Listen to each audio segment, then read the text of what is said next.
Yogesh Kumar Singh, next faculty of guidance coaching centre कटिया।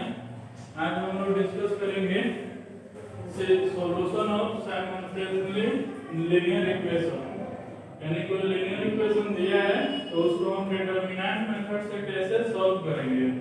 तो उस कंडीशन में पहले हम जानेंगे लीनियर इक्वेशन के बारे में। तो जानते हो कि वह इक्वेशन जिसका डिग्री क्या हो 1 हो। For example x plus y equal to है या 2x plus 3y minus 4z equal 8 है।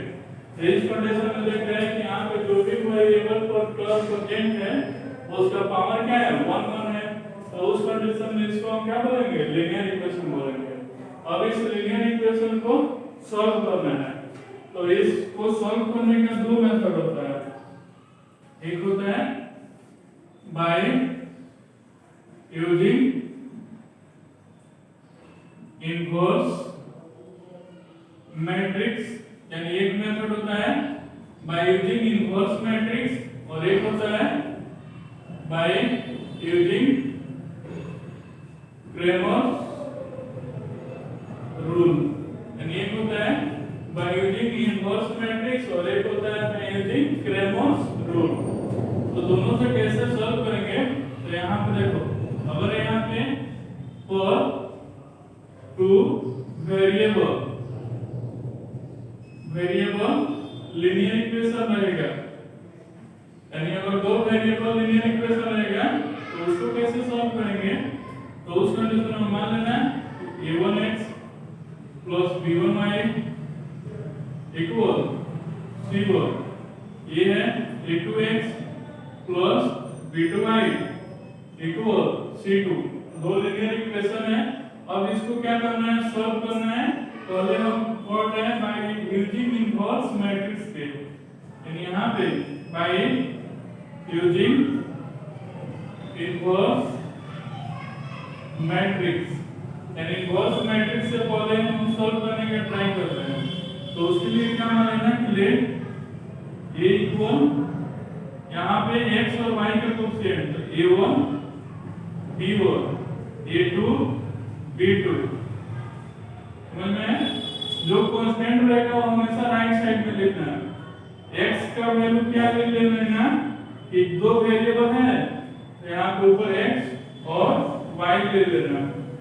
उसके बाद c का वैल्यू क्या आएगा या b का जो कांस्टेंट है ना वो, यानी c1 और यहाँ पे c2 हो जाएगा। अब उस कंडीशन में ax इक्वल b, तो यहाँ पे x equal a inverse b हो जाएगा, यानी a इधर जाएगा तो क्या होगा a इनवर्स b। अब यहाँ पे x के जगह पे क्या लिखेंगे x y, a इनवर्स है तो इसका वैल्यू क्या आता है 1 by determinant of a into adjoint of a और इनटू b। तो b क्या है c1 और यहाँ पे c2, ठीक है। अब उस कंडीशन में क्या करेंगे कि इधर एक मैट्रिक्स आएगा एक इधर मैट्रिक्स आएगा, तो दोनों क्या होगा इक्वल मैट्रिक्स आएगा। अब इसके कोरस्पोंडिंग एलिमेंट को इसके कोरस्पोंडिंग एलिमेंट से क्या करेंगे कंपेयर करा देंगे। तो उससे तुम्हारा क्या आ जाएगा x और y का वैल्यू कैलकुलेट हो जाएगा। फॉर एग्जांपल और बाय यूजिंग क्रेमर्स रूल देखना है। क्रेमर्स रूल यानी इसके द्वारा कैसे सॉल्व किया जाता है। ये क्या है a1x plus b1y equal c1, ये है a2x plus b2y equal c2। तो इसको अगर सॉल्व करना है तो ये आसान है। इसको सिंपल सा क्या कर लेना, यहाँ पे x और ऐसे लाइन, फिर यहाँ पे y और फिर ऐसे लाइन, फिर यहाँ पे z, सॉरी यहाँ पे कांस्टेंट है कांस्टेंट और फिर ऐसे लाइन। अब उस कंडीशन में x है x के कोएफिशिएंट को छोड़ देना, y का कोएफिशिएंट निकलना है। तो यहाँ पे क्या आएगा b1 b2, उसके बाद c1 c2। यहाँ पे y वाला है तो y के कोएफिशिएंट को छोड़ देंगे, हमेशा राइट साइड से स्टार्ट करते हैं। तो c1 c2, यहाँ पे क्या आ जाएगा a1 a2। अब यहाँ पे अगर 1 का लिखना है तो ये कांस्टेंट है तो कांस्टेंट को छोड़ देना, तो हमेशा इस साइड से तो क्या आएगा a1 a2 और b1 b2। ठीक है, अब उस कंडीशन में क्या आएगा x, इसका वैल्यू निकालने से क्या आएगा b1 c2 minus b2 c1, इसका वैल्यू निकालेंगे तो क्या आएगा c1 a2 minus c2 a1, इसका वैल्यू निकालेंगे तो क्या आएगा a1 b2 minus b1 a2। अब क्या कर देना, एक बार इसको इससे कंपेयर, फिर एक बार इसको इससे कंपेयर। तो जब इसको इससे कंपेयर करेंगे तो x का वैल्यू, जब इसको इससे कंपेयर करेंगे तो तुम्हारा क्या आ जाएगा y का वैल्यू। फॉर एग्जांपल अगर यहाँ पे इक्वल टू मान लो 2, सॉरी फॉर एग्जांपल सॉल्व, अगर रहेगा 2x plus 3y minus 4 equal to 0 और 3x minus 8y plus 16 equal to 0, तो उस कंडीशन में हमेशा ये क्या याद रखना, तो हमेशा कांस्टेंट टर्म को क्या होना चाहिए इक्वल टू के बाद में होना चाहिए। तो उस कंडीशन में कैसे करेंगे, यहाँ पे देखो 2x प्लस 3y, ये माइनस 4 है तो इधर क्या आएगा प्लस 4, यहाँ पे क्या आएगा ये 3x माइनस 8y, ये प्लस 16 है तो इधर क्या आएगा माइनस 16। अब उस कंडीशन में इनवर्स मैट्रिक्स से देखते हैं, तो इनवर्स मैट्रिक्स से देखेंगे तो क्या होगा कि उस कंडीशन में देखो यहाँ पे तुम्हारा क्या जानते हो कि यहाँ पे बताए ना इनवर्स मैट्रिक्स में कि x ये क्या मानेंगे इक्वल टू तुम 2 3 माइनस 8, ठीक है, x इक्वल टू क्या मानेंगे x y, और यहाँ पे b इक्वल टू क्या मानेंगे कांस्टेंट टर्म, तो 4 माइनस 16, क्या गया। अब उस कंडीशन में क्या करेंगे कि यहाँ पे बताए हैं कि x equal a inverse b होता है, तो x की जगह पे क्या रखेंगे x और y, a इनवर्स तो 1 by determinant of a into adjoint of a, ठीक है, इनटू b।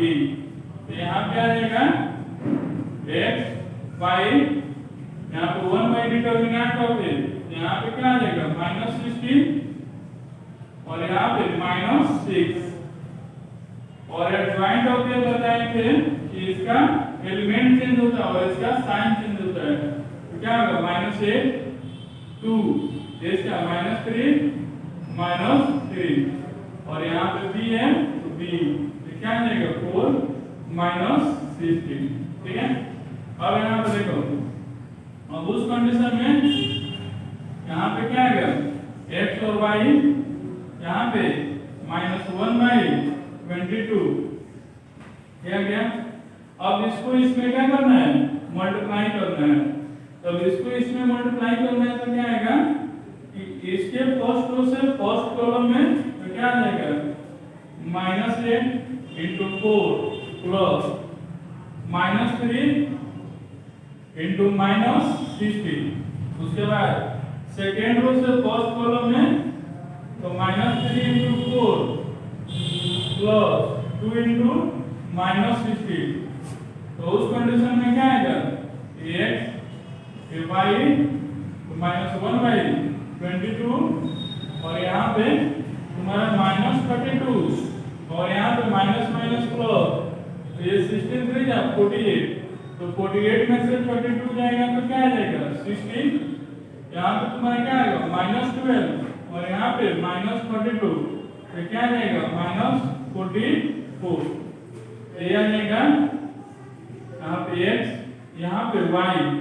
अब इससे इसमें मल्टीप्लाई कर देना, तो यहाँ पे क्या आ जाएगा माइनस 16 बाई 22, इससे इसमें जब करेंगे तो क्या आ जाएगा 22 2 जा, ये तुम्हारा क्या आ जाएगा 2 आएगा ना, इस x का वैल्यू क्या आ जाएगा -16/22, y का वैल्यू क्या आ जाएगा 2 हो जाएगा। इस मेथड से linear equation of two variable को हम सॉल्व करेंगे, यानी दो इक्वेशन रहेगा तो x और y के कोएफिशिएंट को a मान लेना, x y को x मान लेना और b को a, और उसके बाद इस फार्मूला को लगा देना और लेफ्ट साइड और राइट साइड को मल्टीप्लाई करके उसको कंपेयर करा लेना, तो तुम्हारा क्या आ जाएगा x और y का वैल्यू निकल जाएगा। अगर इसी को हम क्रेमर्स रूल के द्वारा बनाना चाहेंगे, इसी क्वेश्चन को हम अगर क्रेमर्स रूल के द्वारा बनाएंगे तो क्या होगा 2x + 3y और -4 इक्वल 0। उसके बाद तो तुम्हारा 3x - 8y + 16 इक्वल 0। उस कंडीशन में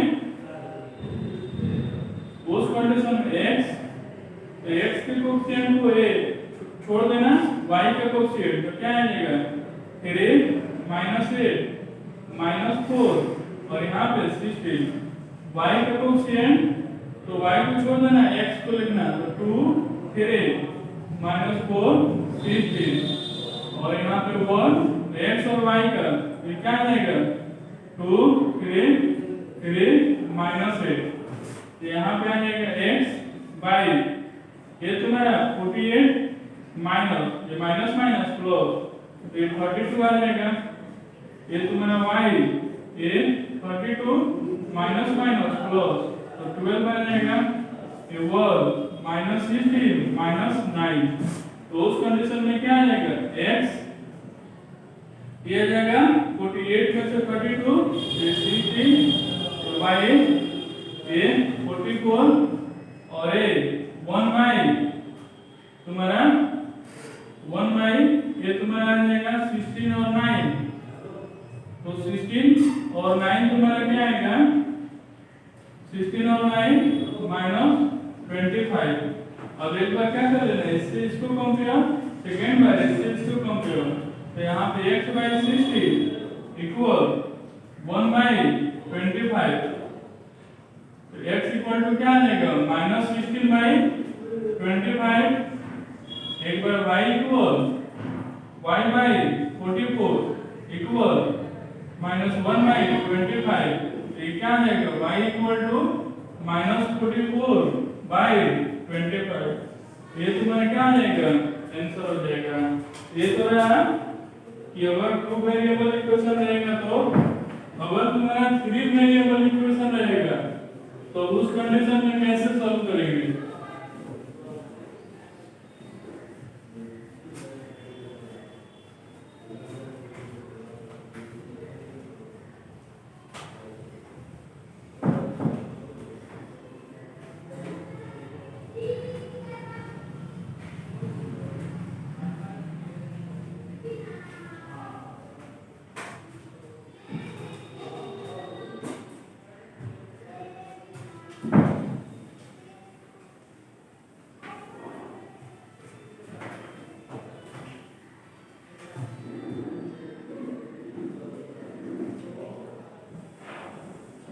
अगर यहाँ पे 4 3 वेरिएबल इक्वेशन तो उसके लिए कैसे सॉल्व करेंगे।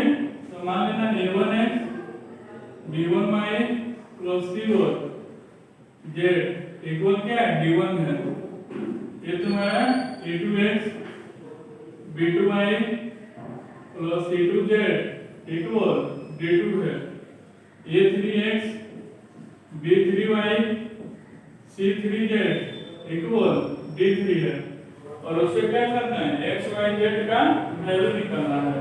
तो उस कंडीशन में क्या करेंगे, अगर इसको बाय क्रेमर्स रूल का यूज करते हो तो कैसे होगा x बाय यहाँ पे क्या करेंगे x कोएफिशिएंट को छोड़ देना a b1 b2 b3 c1 c2 c3 और इसमें a b e साइड नहीं होता है, तो ये क्या D1 D2 D3।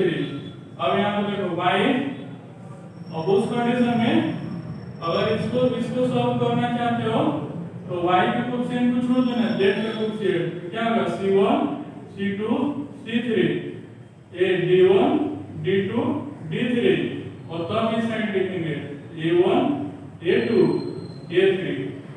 उसके बाद z, तो z के लिए इसको छोड़ देंगे D1 D2 D3। अब z वाला को छोड़ देंगे, x और y वाला लिखेंगे A1 A2 A3 B1 B2 B3। उसके बाद 1, तो 1 है यानी कांस्टेंट, तो वेरिएबल वाला लिखेंगे A1 A2 A3 B1 B2 B3 C1 C2 C3। ये थोड़ा लॉन्ग प्रोसेस होगा। अब इस डिटरमिनेंट का वैल्यू निकालेंगे, इसका वैल्यू निकालेंगे, फिर इसका, फिर इसका, और उसके बाद क्या करेंगे इसको इससे रिलेट, फिर इसको इससे रिलेट, फिर इसको इससे रिलेट, तो उससे क्या आ जाएगा x y z का वैल्यू निकल जाएगा। यहाँ पे बाय यूजिंग इनवर्स मैट्रिक्स है, तो इनवर्स मैट्रिक्स के लिए क्या कर लेना कि मान लेना कि लेंथ a इक्वल टू इसका वेरिएबल का कोएफिशिएंट यानी a1 b1 c1 a2 b2 c2 a3 b3 और यहाँ पे c3 है, और x किसको लेंगे x y z को, और यहाँ पे ये b किसको लेंगे, तो यहाँ पे d1 d2 d3 को, यानी जो वेरिएबल का कोएफिशिएंट होगा उसको a मानेंगे, जो वेरिएबल होगा उसको x मानेंगे, और जो कांस्टेंट रहेगा उसको b मानेंगे। अब उस कंडीशन में क्या होगा ax equal b, x equal to क्या आ जाएगा a इनवर्स b, x हम किसको माने हैं x y z को, और a इनवर्स कैसे निकलेगा, तो 1 by determinant of a into adjoint of a और इनटू b, तो b किसको माने हैं, तो तुम्हारा d1 d2 d3। अब उस कंडीशन में क्या कर लेना, इसको मल्टीप्लाई कर लेना आपस में, यानी a का एडजॉइंट निकाल लेना, उसको इससे मल्टीप्लाई, तो इधर एक मैट्रिक्स आएगा एक इधर मैट्रिक्स होगा, इसको और इसको आपस में क्या कर लेना रिलेट करा लेना, तो x y z का वैल्यू निकल जाएगा।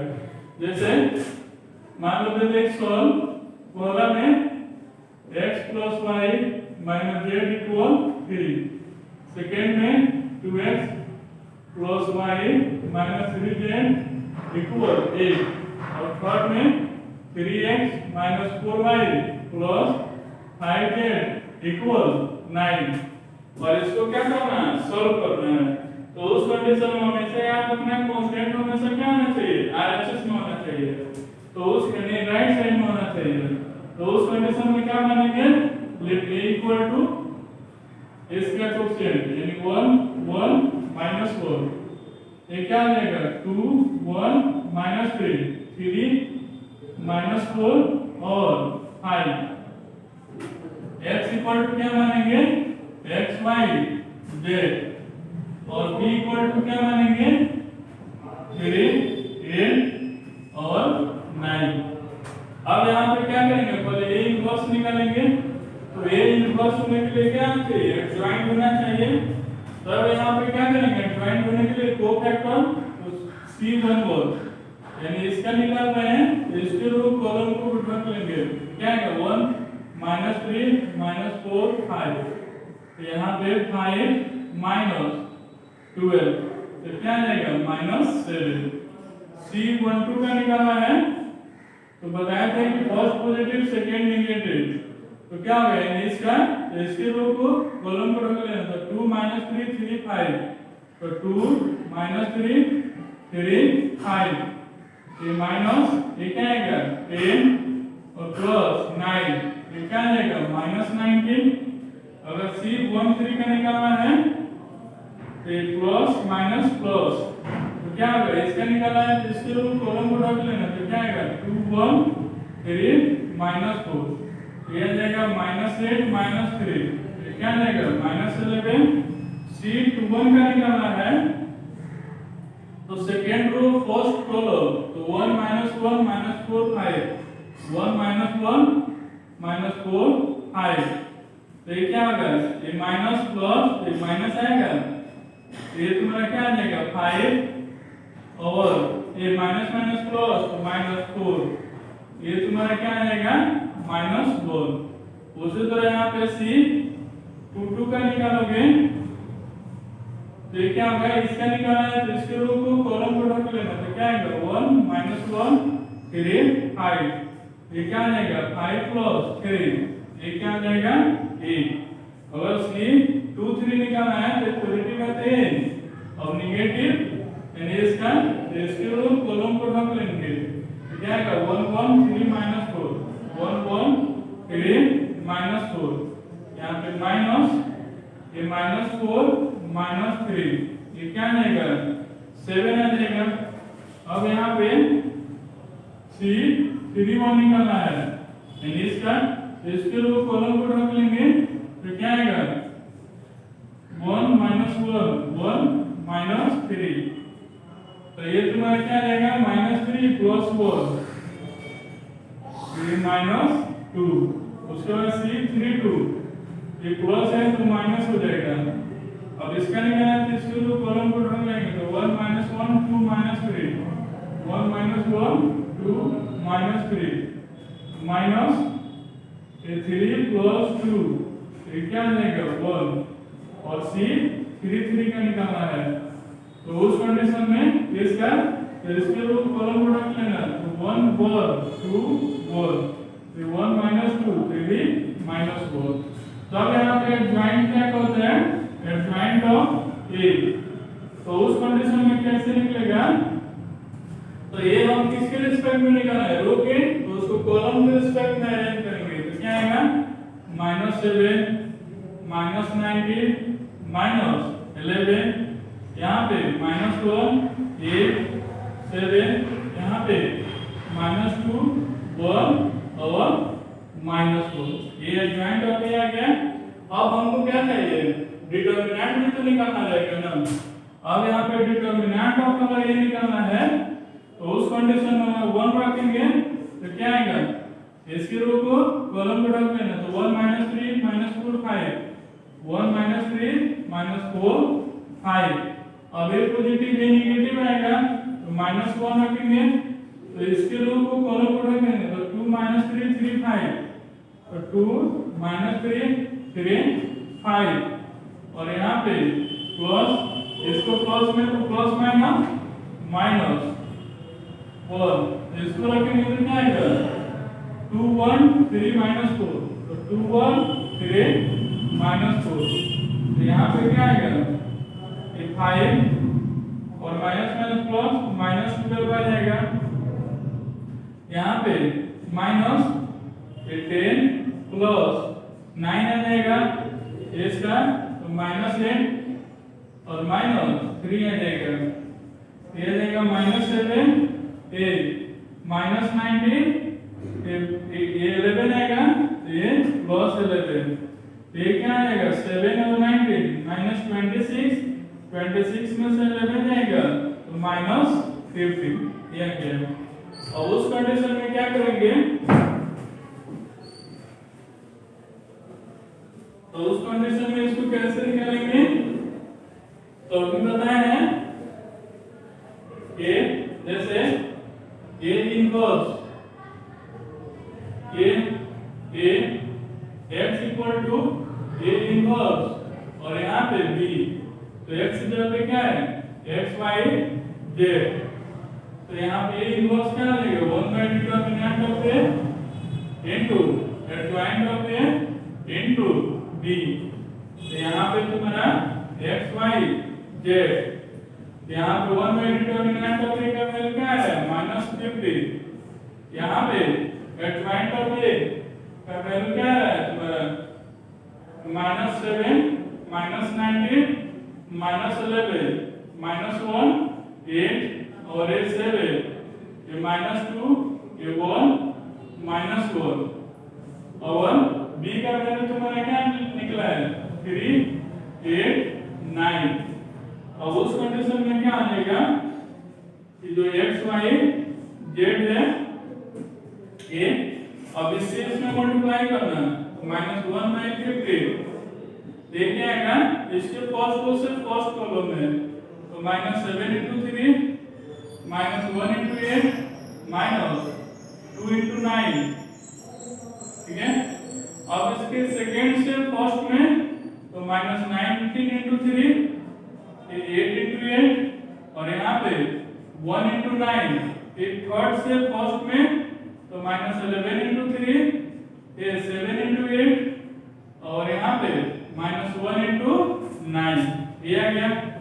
अब उस कंडीशन में क्या कर लेंगे यहाँ पे x y z ये आ जाएगा -1/15 ये आ जाएगा -21 -8 -18 ये -57 + 64 + 9 ये आ जाएगा -43 + 56 -9 ये आ जाएगा -1/50 ये आ जाएगा 21 और 8 ये तुम्हारा इसको स्क्वायर करेंगे तो क्या आएगा 26 26 और 24 तो -47 हो जाएगा।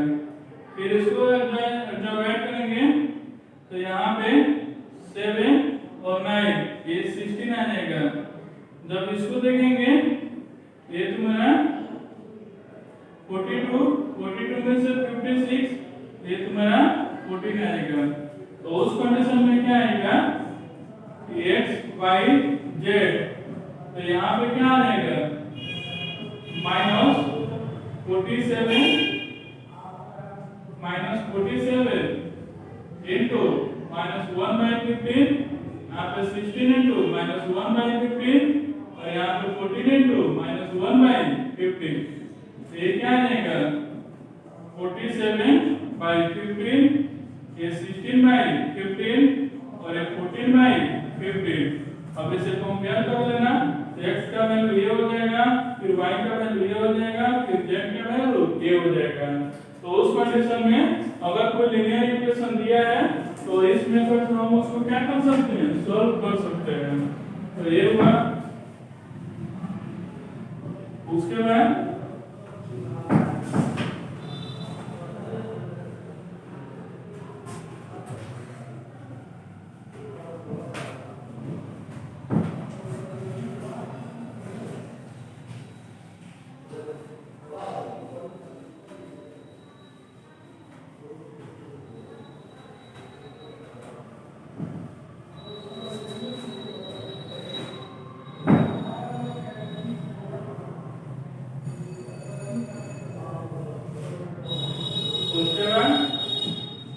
जो इक्वेशन होता है वो याद रखना दो टाइप का होता है।